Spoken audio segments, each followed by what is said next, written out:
নমস্কার, আমি স্বপ্না। আমার ঘরোয়া হেসেলে আপনাদের জানাই স্বাগত। আজ করে দেখাবো পনির লাবাবদার। পনির লাবাবদার করতে লাগছে নুন, চিনি, হলুদ গুঁড়ো, কাশ্মীরি লঙ্কার গুঁড়ো, ধনের গুঁড়ো, পনির,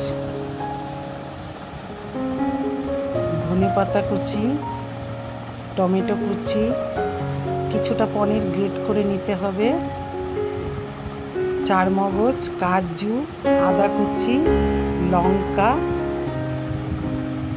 গোটা গরম মশলা, সাদা জিরে, একটু গ্রেটেড আদা, কসুরি মেথি। তার গ্যাসে কড়াই বসিয়ে দিয়ে কড়াই গরম হয়ে গেলে তাতে সাদা তেল দিয়ে দিতে হবে। তার মধ্যে প্রথমে গোটা গরম মশলা, সাদা জিরে দিয়ে টমেটো কুচি, আদা কুচি,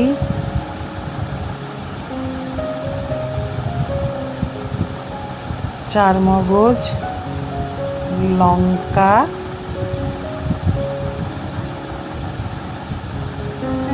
কাজু,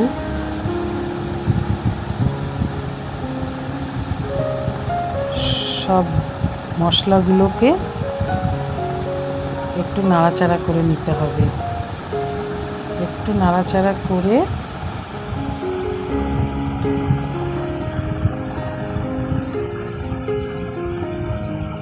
সামান্য একটু জল দিয়ে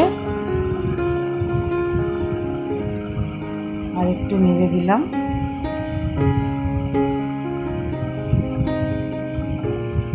তারপর একটা ঢাকনা দিয়ে ঢেকে দিতে হবে। ঢাকনা দিয়ে ঢেকে দেওয়ার একটু পরে ওটা সেদ্ধ হয়ে গেলে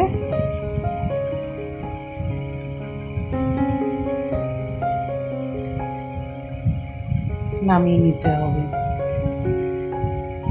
নামিয়ে নিয়ে ঠান্ডা করে মিক্সিতে বেটে নিতে হবে।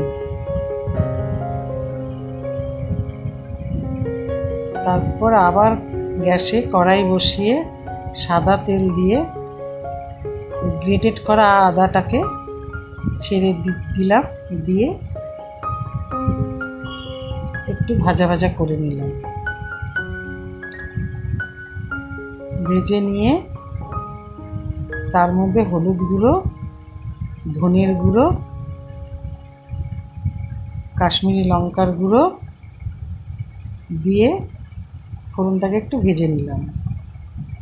তারপর ওই বাটা মশলাটাকে ছেড়ে দিলাম আর একটু নুন দিয়ে দিলাম, দিয়ে নাড়াচাড়া করে নিলাম।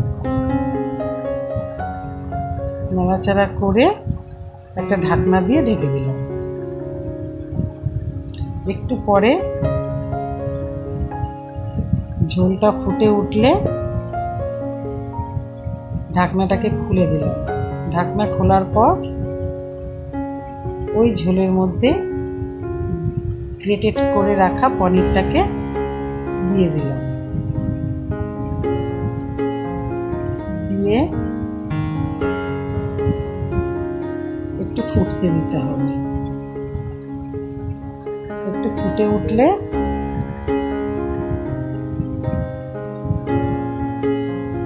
তার মধ্যে পনিরের টুকরোগুলো একটা একটা করে ছেড়ে দিতে হবে।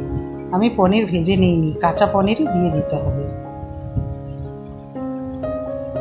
পনির দেওয়া হয়ে গেলে সামান্য একটু চিনি দিয়ে দিতে হবে। চিনি দিয়ে একটু নেড়ে নিলাম। ধনে পাতা, কসুরি মেথি, গরম মশলার গুঁড়ো সব একসাথে দিয়ে দিলাম। সব দেওয়া হয়ে গেল। তারপরে দিয়ে দিলাম কাঁচা লঙ্কা।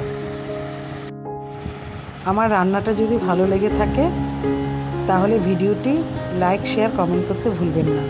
আমার চ্যানেলটিকে সাবস্ক্রাইব করবেন। আমার পনির লাবাবদার তৈরি হয়ে গেছে। আবার দেখা হবে নতুন কোনো রান্না নিয়ে। তবে আজকে আসি।